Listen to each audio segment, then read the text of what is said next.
Hello friends. So आजच्या दिवसामध्ये आपण मॅजिकल डे 7वा दिवस 7 याबद्दल बोलणार आहोत. तर जे 28 दिवसाचे जे आपण चॅलेंज स्वीकारले त्याची सुरुवात करूया.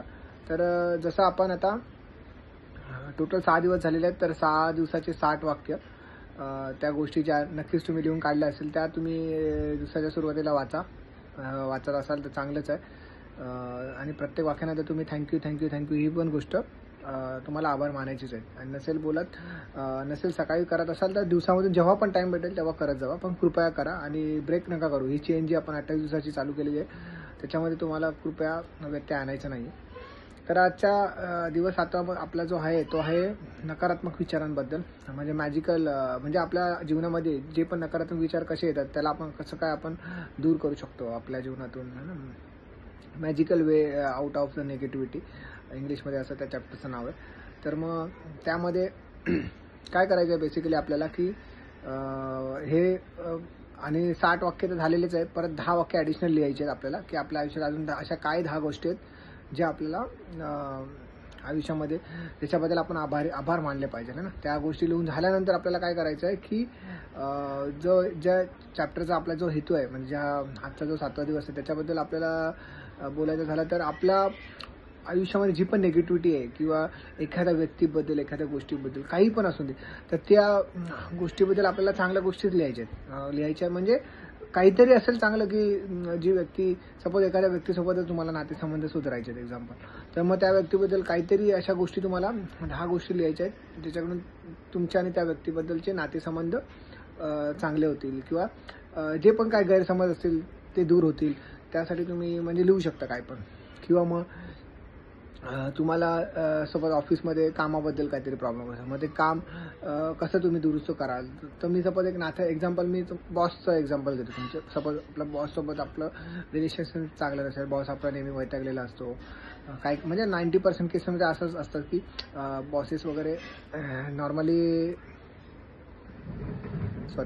म्हणजे हे करत नाहीत, म्हणजे सपोर्ट करत नाही. किंवा मग बॉसबद्दल काय लिहू शकतो आपण की माझा बॉस चांगला आहे, भले तो सिच्युएशनमध्ये काय ही सिच्युएशनमध्ये आमच्यावर रागवतो वगैरे, पण तरी पण तो आम्हाला वेळेला आम्हाला खूप मदत करतो, आम्हाला पार्टीला नेतो आहे ना. असे 10 वाक्य काहीतरी त्याच्याबद्दल तुम्ही चांगलेच लिहायचे. म्हणजे असं काही पण फेकामफेकी नाही करायचे, चांगलं म्हणजे लिहू शकता, असं काही नाही. प्रत्येक व्यक्ती ही चांगली वाईट हे आपण सिच्युएशननुसार ठरवतो, पण ॲक्च्युली प्रत्येक व्यक्ती ही चांगलीच असते. फक्त कसं असतं की परिस्थिती आपल्याला वाईट बनवते आणि त्यामुळे आपण त्या व्यक्तीबद्दल वाईट बोलत असतो आहे ना.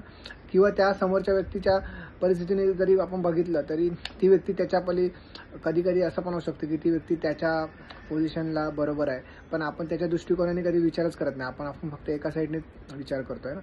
तर मग त्यामुळे त्या व्यक्तीबद्दल तुम्ही लिहू शकता 10 वाक्य. किंवा मग एखाद्या गोष्टीमध्ये तुम्हाला सुधारणा पाहिजे असेल, एखादी गोष्ट तुम्हाला त्रास देत असेल आहे ना, तर त्याच्याबद्दल तुम्ही चांगलं लिहू शकता. आणि असे मग ते 10 वाक्य झाल्यानंतर काय करायचं, ते 10 वाक्य वाचायचे आहेत. आणि मग त्याच्यानंतर काय करायचं की दुसऱ्या दिवशीपर्यंत, म्हणजे आजचा दिवस 7वा, तर उद्याच्या दिवसाच्या 8व्या दिवसाची जोपर्यंत आपण प्रॅक्टिस चालू नाही करत तोपर्यंत एकदा सुद्धा तुमच्या मनामध्ये निगेटिव्ह विचार आला नाही पाहिजे.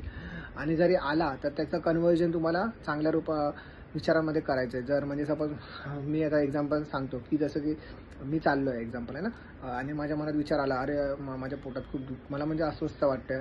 मला अस्वस्थ वाटत होतं, पण आता मला आता हे मी आईस्क्रीम वगैरे खाईल ना तर मला खूप छान वाटेल. मग असं म्हणजे असं काहीतरी वेगळं त्याच्यामध्ये कन्व्हर्जन तुम्हाला ते कन्वर्ट करायचं आहे. म्हणजे असं लगेच त्याला एका चांगल्या विचारांची जोडणी द्यायची आणि त्या निगेटिव्ह विचाराला पॉझिटिव्हमध्ये कन्वर्ट करायचं. आणि असं करून तुम्हाला तो दिवस तुम्हाला तुमचा 8व्या दिवसाची प्रॅक्टिस करायची 7 ते 8 मध्ये.